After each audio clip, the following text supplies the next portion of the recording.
sure how old you are. Huh? Yeah. You remember your name? I don't remember my name. I'm slow. You're old part. You're an old part. Yeah, I know, man. I'm an old guy. And you're an old part, right? I know you would know about that. What? About being old. Oh, I know. All right. I'm a young timer. Huh? It reminds me of the guys I grew up with. There was always one in the neighborhood. Yeah. Well, I'm the only one. There you go, man. I need that hat. You want my autograph? Hell no. You know my name.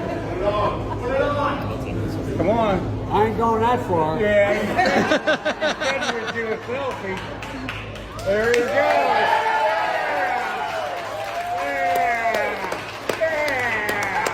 Hey, I'm proud of you now. Huh? Just remember, no eating dogs and cats. Hey, they're good. Thank you. They're good. Kentucky Fried Chicken. I hope you like the Shout out to Biden for being on the right side of history over here. Let me get his picture up here the way that we need it. There we go. There we go. Shout out to Biden for being on the right side of history. I actually think that Biden likes Trump. I do. I think that he's learned to respect him. I think that he likes him. And I also believe, I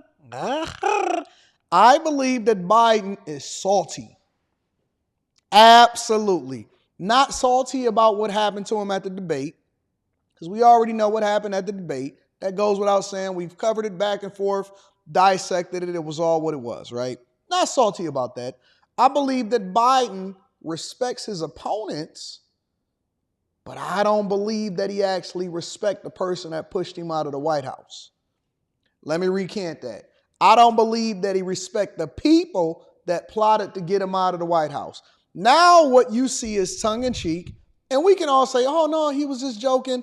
Listen, this is the very guy that y'all said was supposed to be the next president or the servant in the next term, right? Y'all loved him. Y'all rocked with him. Y'all voted for him. Y'all said, oh, man, this is the guy. I think that they did a horrible job. I think that him and Kamala Harris, as a combination, did a horrible job in managing this country over the last 3.5 years.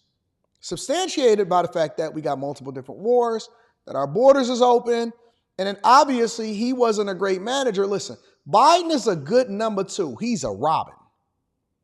He's a Robin. He was a good assistant vice principal, vice president of the United States of America under Obama.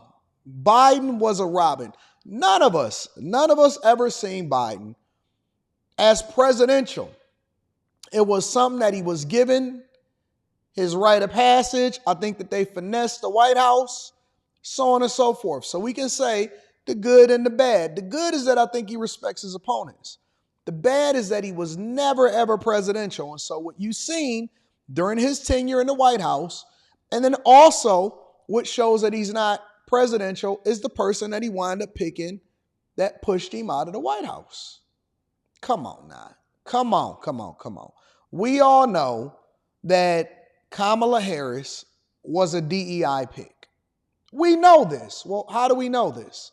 We know this because the very person that insults you at the debates in 2019, 2020, when she was debating and Tulsi Gabbard absolutely ended her presidential run back then, and y'all wasn't messing with her, he selected her because the people around him said that we need a black woman in order to continue to secure the black vote, especially for everything that they was finessing at that time. They was pushing Black Lives Matters. They was pushing defund the police. They was 100% on board with all of the things that was wrong with society. And then all of a sudden, I got people sitting here telling me, oh my God, I can't believe that you would vote for Trump. I'm sorry? Trump was for safety in our neighborhoods. Trump was for closing off our borders. Meanwhile, he selected the very person that pushed him out of the White House. And so it's always better. This is just a rule of thumb amongst men. We can deal with disagreements or differences of stances and opinions from somebody. We can even respect our enemies. Yo, we fought the good fight. you get on the basketball court, whatever it is that you do, or however it is that you go back and forth, you show a level of respect because you have to know that that person is dangerous. And so the person that I know what they about in front of me, I can pay attention to. It's much more difficult to be able to rock out with the snakes in the grass. You can't see them. That's why you got to keep your grass low. He didn't keep his grass low. And so the very people that used him in order to get into the White House as the vice president, is the very one that pushed him out of office. And they set him up. They knew that he wasn't capable. They knew that he wasn't going to be able to make it to a second term. But that was the play because she was never able to debate in a primary. She was never able to outwit her opponents. And so the play was to get more visibility in front of the very people that he used you for. He thought that he was leveraging, didn't even really rock with you, used you for in order to get into the White House.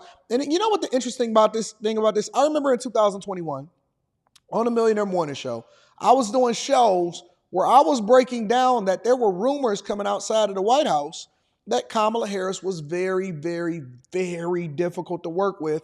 And one of the reasons why you didn't see a lot of her right after her failed attempt to be able to control what was happening at the border as the borders are, one of the reasons that you didn't see a lot of her is because they were saying that she was not a person that they even wanted to work with inside of the White House. Now, I can't substantiate that, but that's what we were covering. And that was all of the talk and the chatter that was happening behind the scenes from the aides and stuff that was coming out of the White House. They were saying that she was very difficult to work with, that the people didn't like her, and that her and Biden didn't get along. Now, again, I can't substantiate that, but that was what we was covering in 2020, 2021, or 2021, 2022. Now, fast forward to 2024, the very person that was supposed to be standing with him is the person that wound up taking his place and pushing him out of the White House. So what you see Biden doing right now is falling into his old age, grabbing his blankie, rocking out, and this would never have happened if he was running for president of the United States again, if he didn't get pushed out. This right here, what you see on the screen right now, this never would have took place. He would have never, under any circumstances, ever put on a Trump 2024 hat, but I think that he respects his opponent. I think that he's now starting to enjoy life. He's having fun, and I think that he's low-key showing what he really means and what his true disposition is towards the people in his own party. But he can't say it.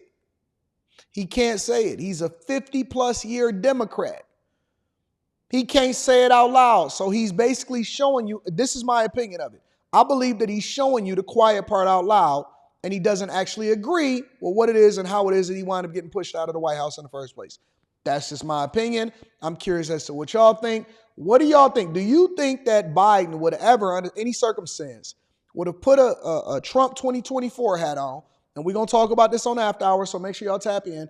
Do you think that Trump, under any circumstance, would have ever put on Biden would have ever put on a Trump 2024 hat?